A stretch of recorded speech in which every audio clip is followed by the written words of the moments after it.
Hello and welcome to Garden Chatter, where we connect gardeners, bloggers, and experts so we can all grow and learn together. Today we have Curtis Jones on. We're going to talk about seeds and formation of his company, Botanical Interests. Before we dive into our conversation with Curtis, though, let's check in with my co-host, Bren. Bren, I heard you were busy over in the out in the garden. What have you been up to? Oh my gosh, I'm so behind. The weather. I'm in Ohio, and we're in the middle of still raking leaves out of the beds and watching the perennials come up and mowing and all kinds of fun stuff. So, yeah, busy day. Whew. Yeah, I was out in the garden as much as I could get out there. It was Yeah, really hot yesterday. It was like 85, which was yeah. unusually close Oh, to. so So I got nice. that. Yeah. Well, let's see. Bren, you want to explain how folks could join us and ask questions? And Yeah, totally. So I've been sharing the link on Facebook and Google and Twitter. I hope someone's followed us over to the live event here on Google. If you're watching this live, you're going to want to take your cursor and click right up in the middle of your screen there. You'll see a grid. Click the grid, a Q&A will come down, and a little question section will pop up on the right-hand side. And I hope you'll say hello and hopefully ask questions for our awesome guests tonight. Also, you can follow us on Twitter on the hashtag Garden Chatter. I'll be watching that tonight as well.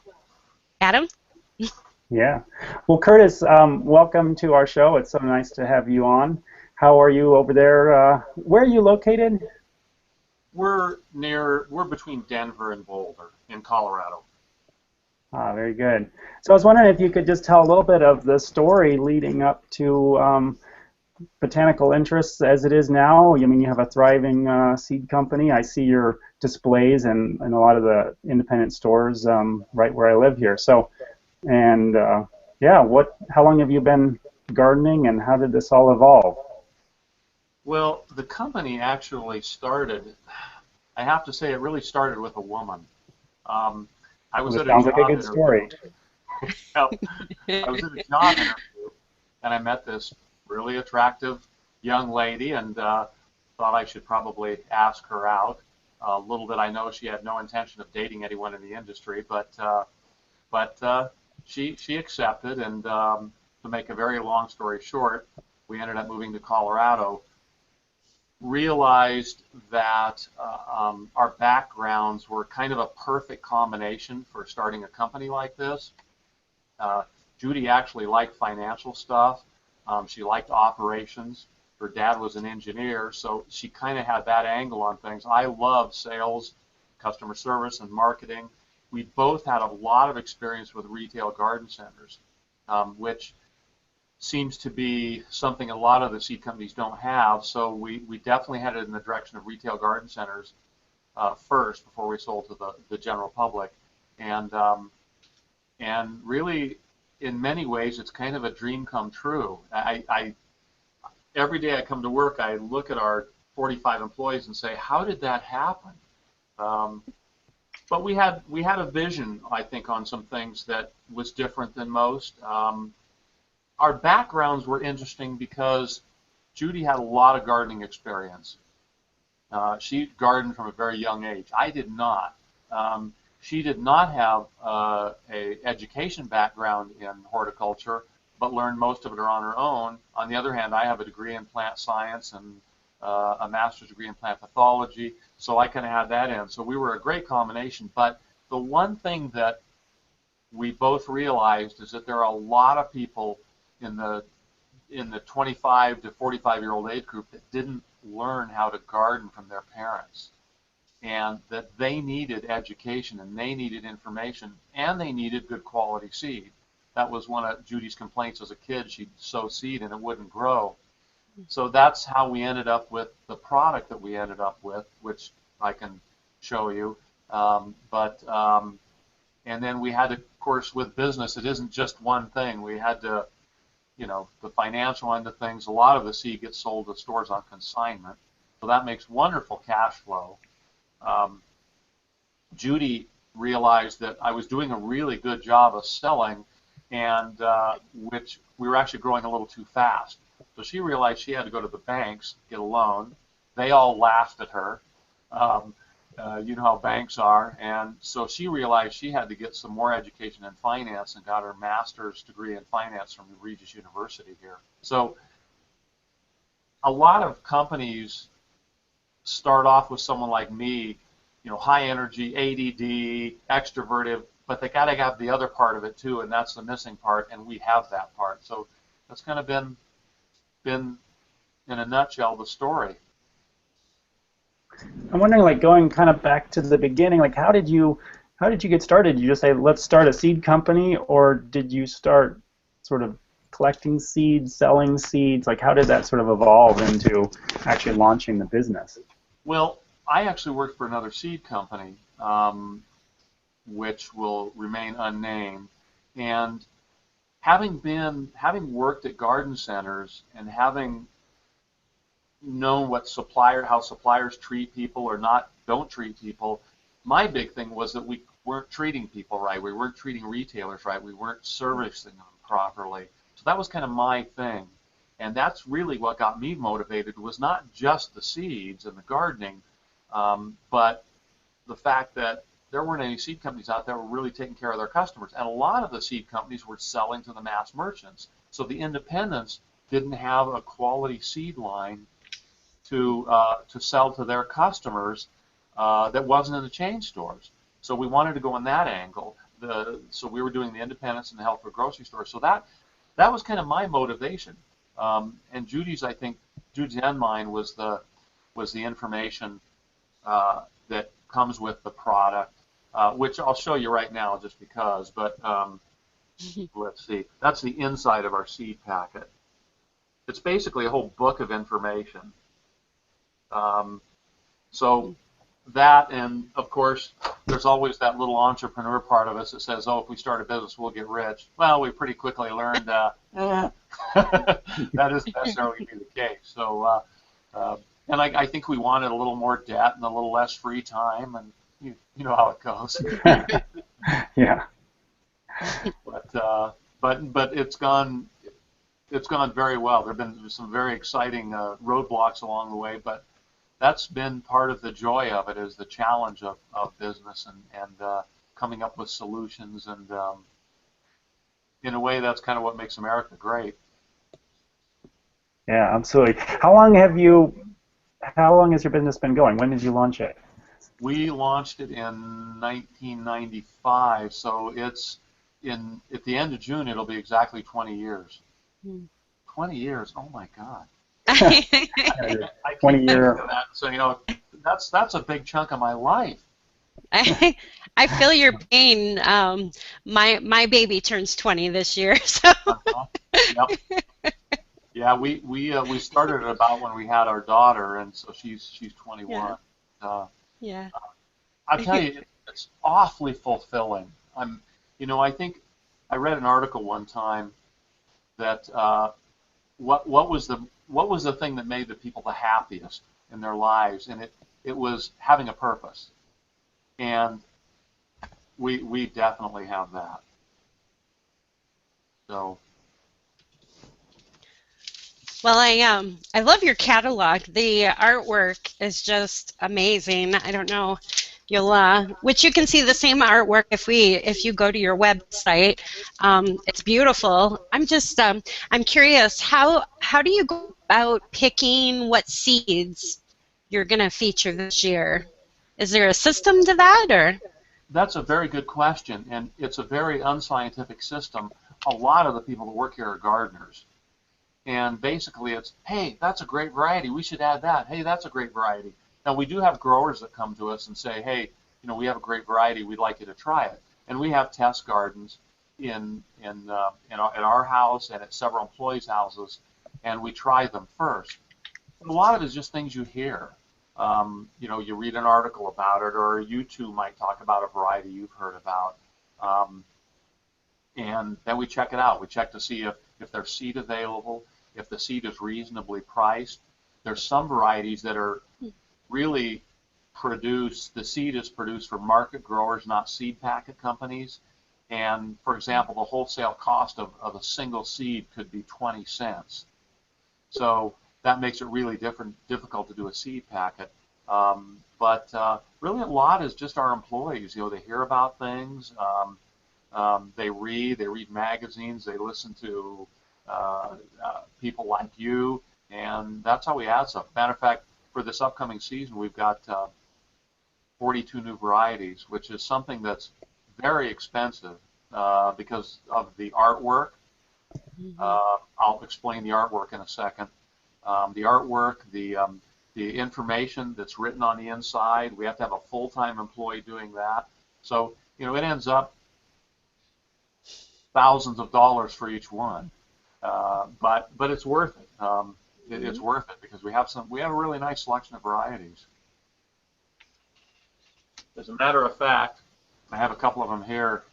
One is a padron pepper.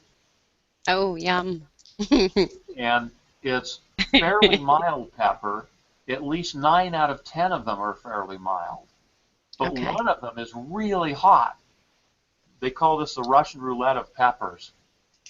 Curtis, I have a little bit of experience with those. My sister grew them last summer, and she and her partner brought some down, and we grilled them up. And you know, I'm popping away and like, oh, these are great. And yeah, every once in a while, ooh, wow. Well, I've heard it's a drinking game, so you know. This is another one we have too. It's called Dragon's Tongue Arugula, and what's neat about it is it's got red veination, so it's a very good arugula, but it's also very pretty. Awesome. We even grow some of our varieties for our employees. Oh, wow. So, Nice. I'm thinking I've got quite a few of your seeds to start. Now these are direct sow, so I'm pretty good with that. The indoor growing, I'm still learning with that, but the outdoor growing is easy for me. I'm thinking after I plant these seeds, I could actually take them and put them in a poster board maybe and hang them up as a poster from look what I grew in 2015, right? you would not believe the number of creative things people do with our packets, and they'll mail us examples, and there's some creative people out there. It's kind of fun what we see. I was going to tell you about the artwork on the packets. The reason we did paintings is because really gardening, there's an art and science of gardening. It's both, and we wanted the paintings to represent the art part, but we wanted the very detailed part of the paintings to represent the science part of it. And we actually have artists from the Denver Botanic Gardens Botanical Illustration Program. Many of them work through that program, paint our pictures for us. And then we have a few that aren't in that program, but that's kind of why we did it. Very cool. So, yeah, so there's lots of different people that do the artwork. Yes, we probably have 14 assorted artists. There's 4 or 5 that are my personal favorites. I won't say better because artists don't like to hear that one artist is better than another. It's kind of the way artists are. They're different, but there's some that I have preference for. Yeah. So where do you get and the seed? Like I assume you just get it from different seed growers and producers. Can you just tell us a little bit about sourcing the seed? Like, is it from around the world, just in the U.S., or how does that work? All over the world. There's varieties that grow best to produce seed in certain areas of the country or even the world. So we get them from all over the world. Europe, some in the Middle East, Asia, the United States, quite a bit in the United States, but it's getting more difficult because there's consolidation in the industry, and there are some bigger companies buying smaller companies. I won't mention the names of those bigger companies, but I think you could probably guess. But we have some varieties that we absolutely love that were produced by small companies or medium-sized companies that that company got bought by a particular company, and our customers tell us, we don't want you buying product that will benefit that bigger company, so we have to drop that variety, which we don't have a problem with. But one of them was Celebrity Tomato, which was a great tomato, but it's now owned by the company. So we've just got to be careful, and we're doing a lot of things to circumvent the fact that there's less suppliers. We're finding little growers here and there. We're doing some contract growing, but it's not getting any easier, I will say that. Hmm. So let's see, Bren, you had a question about seeds. Yep, I'm just checking to see. I had a couple of people ask how they can get on mobile. So I was just sending the link out. They can go to Connect Share Grow, look for schedule. Oh, not go there. Show you something. Okay. My wife likes to, being the engineer type, she likes to design products. So she actually got really irritated with the fact that most plant tags are about this tall. They get lost in the garden. So she invented a mega plant tag. So you can write on it. It'll eventually decompose over the years if you leave it aside. Then she also wanted a paper pot that you could store seeds inside that worked a little different than most. It folds out like this, so it's a little pot, but it's got a perforation on the bottom. So once you put the soil in there and water it, the perforation ends up decomposing, so the bottom comes out. So it makes it easy to tear the rest of the pot off or either plant it directly. This is one that we have. You can see the water starting to soak through and the plant's starting to get fairly tall, and so eventually this bottom will just peel off and make it easier. So kind of inventing a few things based on her experience with gardening and products. And one of the things we've done too, that I'm pulling out here, is you used to see seed tape. You don't see it as much anymore, and we thought, since we're becoming one of the primary suppliers for garden centers, we need to bring it back. So we brought back seed tape. I need to hold it up so you can see it. And it's basically paper embedded with seeds. And what you do is you lay it down, you put it in the ground to the proper depth, and it decomposes. And this particular tape we get from a company that does it without glue, so it decomposes very quickly. But then you don't have to thin. Some of the small seeded stuff is hard to sow anyway, particularly when you're getting old like me and you got to wear reading glasses. I'm sure neither of you do. Oh wait, Bren, sorry. I could go put mine on real quick if you want. But like a lot of our product, it also has an information sheet in it on how to do it, how to grow it. So everything we produce has the information along with it too. So so that's worked out. That's worked out well so far. Very nice. That's available in the garden centers. So go ahead, Bren. Lisa, the Houseplant Guru, she is the houseplant expert. I don't suppose you have any houseplant seeds, do you, Curtis? No, there's a lot of things that are difficult to grow by seed, and you just don't do it. For example, one thing is if you see mint in a packet, seed packet, don't buy it. It's not going to be the true culinary mint. I'm getting away from your houseplant thing, but okay. There's just some things that are better that you buy the plants. Not many, but a few. Right. And so houseplants, generally not done by seed. But there's a few things. We have sensitive plants, but in general, there's things that you just don't do by seeds. Sure. So Lisa has a great question. I actually come across this question at least 3 times a week. People are asking, in fact, I get a little confused myself. Can you explain to us the difference between hybrid, heirloom, and GMO seeds? Absolutely. Can you still hear me? Oh, yeah, yeah. Okay, good. An heirloom is, there's a lot of definitions. So if, you know, I'm pretty sure this is one of them, but an heirloom is a variety that's 50 years old or older. That means I'm an heirloom, which is kind of a bummer. But, I'm hoping to be an heirloom. yeah, yeah, exactly. So it's a good thing. Yep, that's exactly right. Maybe it's a double heirloom. But an heirloom is a variety that's 50 years old or older. Now, advantages and disadvantages of that. There's a lot of varieties that are heirlooms that are great, they're great tasting, good in production.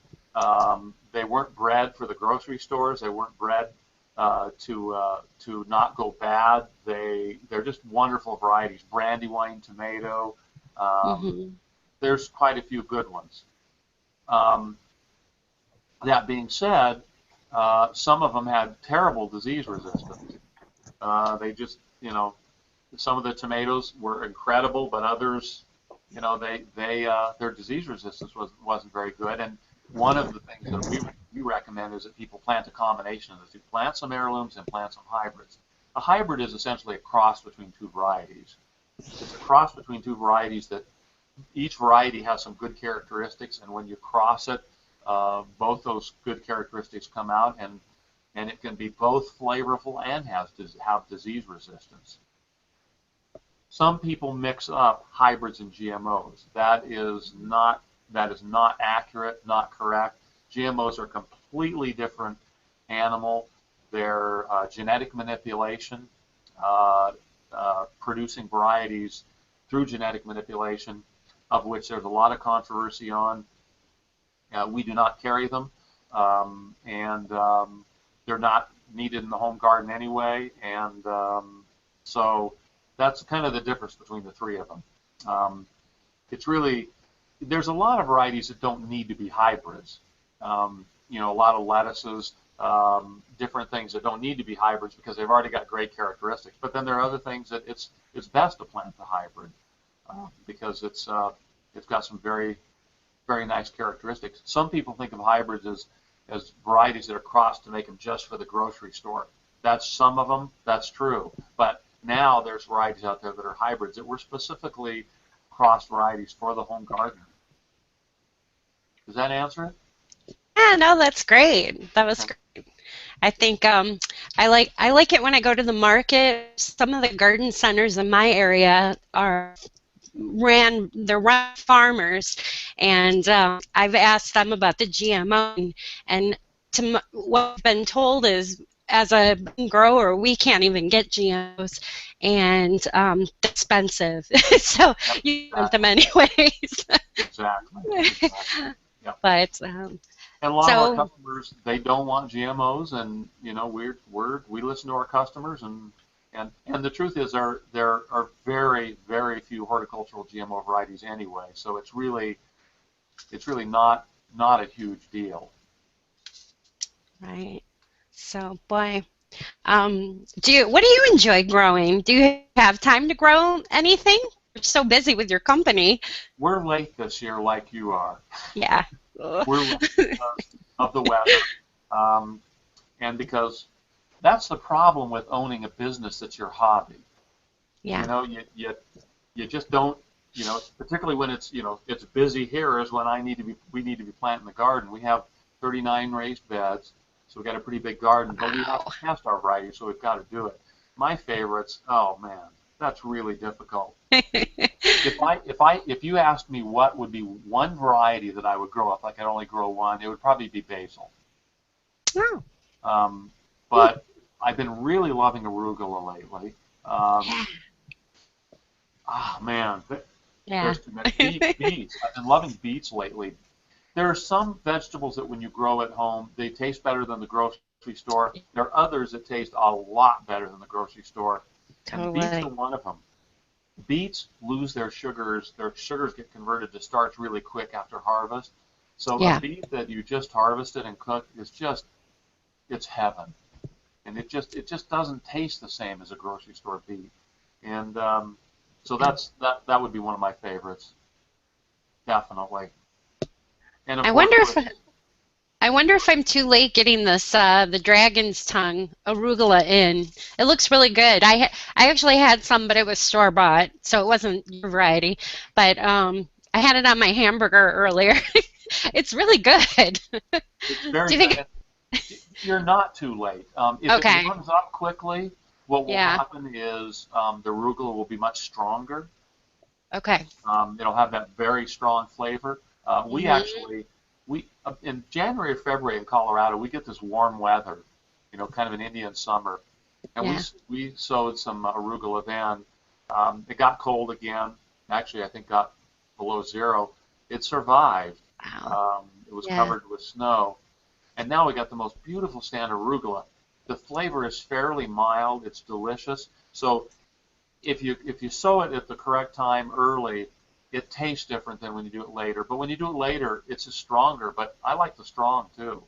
Yeah. When it gets strong, my daughters don't necessarily like it as much, so they you can mix it with lettuce and just add a Mhm. little bit of flavor of the arugula along with the lettuce. But no, you can sow it now. What's your favorite? Oh wow. I'm not used to being asked the questions. I My don't favorite know. Yeah, My go favorite ahead, right Adam. now is just because it's one of the only, well, one of the things I have going is this purple sprouting broccoli. Um, it's Ooh. just it's a really big plant now, and the little shoots just get smaller and smaller, but the stems are really sweet, and they're almost, I mean, they're not quite like asparagus, but I kind of cook them up like asparagus because I harvest the stem, which is about 8 inches, just with a little Right. purple, bit, and so that's been really fun. Wow. That's cool. I, That's st- I, s- I started a broccoli seed. It's arc, which sorry, it's not your verb, but it's kind of neat watching that grow, and I'm excited about that. And I'm a pepper person. I'm really excited about all the peppers that are out this year. So yeah. I completely agree. I grew up in Tucson, actually. Went to high school and college there, and so Mhm. peppers to me, yeah, okay, Oh yeah, that's almost up there with basil for me. yeah.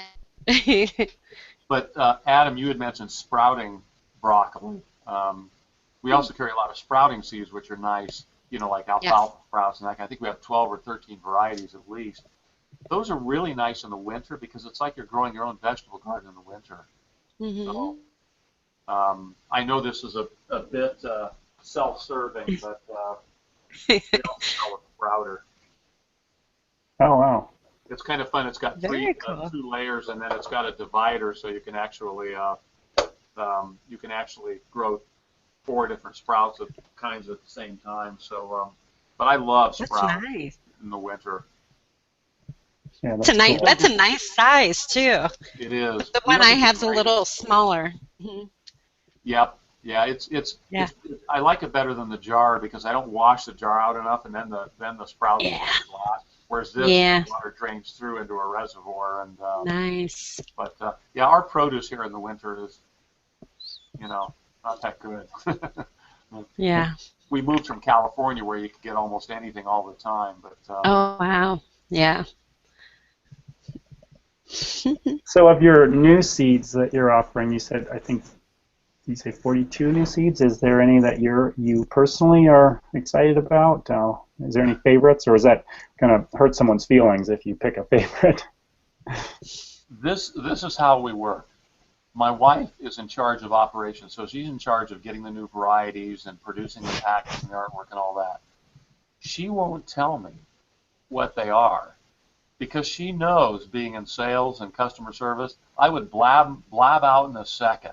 Give me something to tell the customers, for next year. Um, so I really don't know um, of any of them yet, except that we are doing a snapdragon called Night and Day, which is Hmm. kind of white and dark purple, I believe, but it's a very gorgeous snapdragon. And then I believe it's a double cosmos that we're adding. So we'll have our list out fairly soon, but that's kind of the tough part of our business. In this past January, I'm bringing in seed and packets and paying my employees and paying the warehouse rent for the 2016 season. I start shipping in July of 2015 and January of 2016, and a bunch of those customers are on consignment, so they don't pay until the August or September of 2016. Lovely cash flow. So when you say on consignment, I mean literally until the seeds sell, you don't get any money back. Yeah, exactly, and they pay for what they sell. I guess that makes it easy and attractive for them because they don't have anything up front. You have a beautiful display. Yep. Yeah, and it helps you get customers, and I wish the seed companies had never started doing that, but they did. So it's kind of something you've got to offer to be competitive. Right, it's kind of the industry standard now. So you offer a lot of organic seeds and then some untreated ones. Are you trending towards more or less, or is it just kind of holding steady depending on your suppliers? As far as organics? Yeah. Oh yeah, it's more difficult to get a hold of certified organic seed, but we've been adding certified organic varieties every year for quite a few years now. So whenever we have the opportunity, we add them. We're making that a bigger and bigger percentage of our total mix. That being said, there are a lot of great varieties that aren't available in certified organic, or the certified organic seed, the crops for some reason didn't end up very good. So our criteria for adding varieties and our mix is the best gardening varieties available. If they're organic, absolutely great, we'll choose them. If they're not organic, they're still untreated, they've got no pesticides, but we still want to add them. We don't want to take a particular path of just heirlooms or just organic. We want to have a really nice mix of all of it. So if you only buy organic seeds, we have a great selection. You want to choose from all our over 600 varieties, we've got that too. We've got a great selection of heirlooms. I'd say well over half of our varieties are heirlooms. So yeah, we're adding as many organics as we can when we got the opportunity. And actually for the 2016, we have quite a few that we're adding. So, and there's some stores that simply won't sell anything but the certified organic. But what's more important is actually that the gardener gardens in an organic way rather than necessarily using organic seed. If they can use the organic seed, great. Then they're supporting farmers and farmland that's being grown organically. But if there's a variety they want that isn't organic, they shouldn't not grow it. They should just grow it and grow it with organic practices. Yeah, absolutely. Well said. Thank you. So, like I mentioned earlier, I see your seeds in my area for sure. I'm just wondering, how widely are you selling seeds? Is it mostly only in the U.S. or is it worldwide? And then also, how much of your seeds are online through your website versus stores? Is there something you can address? Good question. We have retail stores nationally, independents, hardware, health or grocery stores. We sell to about, I'm going to guess, at 3,500 stores. We sell to. But we don't sell to the box stores. Like I said before, it's because I want to have something that the independents can sell that is a superior product in many ways and that the chain stores don't have. It's getting harder and harder for the independents, and we like the independent garden centers and we want to support them. And it's frustrating that they have a hard time finding some products sometimes that the chain stores don't carry. As far as the website, and that's our primary avenue of distribution. We do sell some online. We don't sell a lot. We don't really want to compete with our retailers, but having a website, having people being able to buy our seeds online gives us an idea of what's selling well. We will even test new varieties on our website to see if they sell well and see what people's feedback is, and then we can add them to the retail line. So in a way, our website is really a tool to help out our retail stores, which is our primary distribution. It's a pretty small percentage of our business. And it's also a good resource for the retailers if they need information about our varieties. They can go to the website and look stuff up.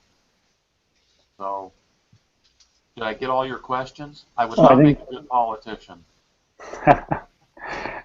Yeah, and they can find your website at botanicalinterests.com. Yep, right? Exactly. Yeah. Yep, exactly. There's a lot of information. All the information on the inside of our packets, or at least a big chunk of it, is there. And we actually encourage people, if they take a picture of one of our varieties that they grew, we'll put it on the website. And, cool. I also print the good ones out and put it in our entryway. I probably got, I don't know, 110, 120 pictures in our entryway of pictures people took of our varieties.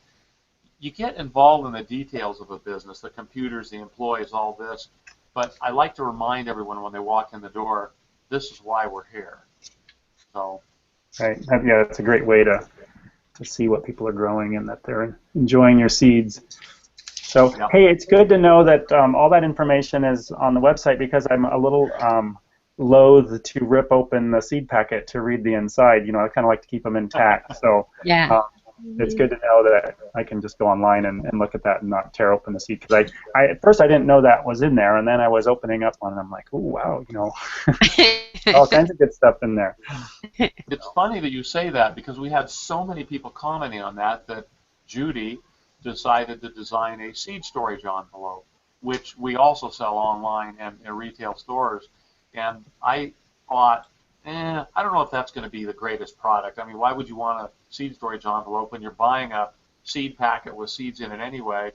And it's our best-selling item as far as our hardware goods online. So a lot of people feel that way. They want to keep the packet. They find ways to store the packet unfolded in boxes and in alphabetical order, so they can look up the information again if they want. Gardeners like to touch things.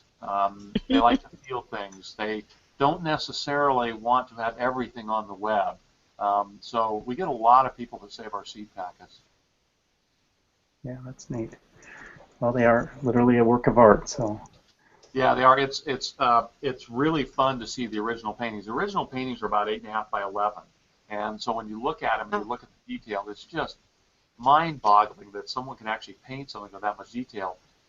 The packet doesn't lose any of the detail, but simply because it's smaller, it just doesn't look as dramatic as the 8.5 by 11 original artwork. You ever thought of selling prints of the originals, or do you? Oh my gosh. Yes. That's a whole nother. We've had requests for it. We just don't know what format to do it in yet that people would like. So, and we keep growing every year in the seed packets. We're adding a few more gardening products. So it's one of those things that I wish there were like 36 hours in a day. Yeah. Totally. So much to do. Well, on that note, you might want to start to wrap it up, and certainly thank you for taking out a chunk of your not 38 hour day. So very much appreciated. Bren, did you have any last questions or thoughts before we? No, I'm excited to get growing these seeds. And I hope. Go ahead, Kurt. I'm sorry, I forgot to mention something to answer Adam's question. I forgot a little detail. There are varieties, I kind of touched on it, but there are varieties that are on our website that aren't available in the retail stores, either because we couldn't get enough seed or they're a new variety we're testing. So there's some pretty cool stuff on the website or they're very expensive purple ornamental grass that you could always look at. But we love people to go into retail stores. There's something about shopping a whole display rack. You can kind of glance over things very easy and find the things you're looking for. One of the things we do on our seed packets is we actually have the critical information you need to choose that variety. For example, flowers, exposure, height, when it blooms on the front of the packet. So you don't have to sit there and turn every single packet over. The vegetables, they all say cool season or warm season on the front. So we make it easier for the consumer and easier for the store employee actually to help the consumer find what they're looking for. So that's probably more information than you wanted, but No. it popped into my ADD brain. No, that's awesome. Good. I hope people will follow you on Twitter. I know I enjoy your tweets. It looks like your header right now is a beautiful poppy, which I don't have very good luck at growing, but that's okay. They can follow you at Botanical Seeds and also I'm sorry, Twitter. Okay. on Twitter, yeah. Okay. Yeah. I've never used Twitter. I'm too old. No. No, you're not. No, you're not. Twitter's all right. Well, again, just a joy to talk to you, and I'm going to be going out and finding some of those padron pepper seeds that you have, I think, and get them planted quick. So. Absolutely. I don't know if this is going to work, but I just, as we're ending here, I'm seeing if I can pull up a couple of the pictures that that I created, and my computer is going very slow. We have a very slow connection. Well, I definitely see a Chevy truck there, and is that a group of employees? Okay. All right. Good. Yeah. There you go. Oh, cute. That's a 51 Chevy that my wife rebuilt with a friend. So it's nice. it's fun, and we bring it to. She brings it to work now and then. We show the employees, and Oh, very fun. That's great. Yep. The rest of the pictures aren't pulling up on my screen, so I can't actually scroll through them. But let's see. Okay. You still there? Yeah. Okay. Yeah. I just never know if I'm clicking the wrong button or not. You did great. Fantastic. But no, I really enjoyed being on here, and if anyone has any questions, they can certainly get on our website and email us. We answer every single consumer question that we get. Awesome. We have a full-time horticulturist that does that. Awesome. And then Emily Murphy of Twitter, Pass the Pistol, just does. I know she's probably out in the garden busy today too, just like everybody here. She was just curious, more pictures of your test garden, or your garden to grow and test seed. I'm sure you have those on your Facebook page, correct? Yep. And as as we get further into spring, we'll add more of those. Absolutely. Great. And when we have people that give us ideas on growing things, we'll share those too. Awesome. We like people to be interactive. If they have something that works for them, my wife designed this really cool cucumber screen for cucumbers to grow on. When people share those things with us, we like to share them so that everyone gets educated. Very cool. Yeah, sounds great. We'll have to look for that then too. Yep, all right. Well, thanks again so much, Curtis. It was a pleasure to talk with you. Well, thank you very much. I enjoyed meeting both of you. I look forward to meeting you in person. And Denver is kind of a hub of flight. So if you ever going to take a flight anywhere and you go to Denver, take a fairly long layover, and we'll show you around and show you the garden, show you the business, and show you one of the most beautiful states in the country. Yeah. All Sounds right. great. Well, thank you. Sounds great. Thank you.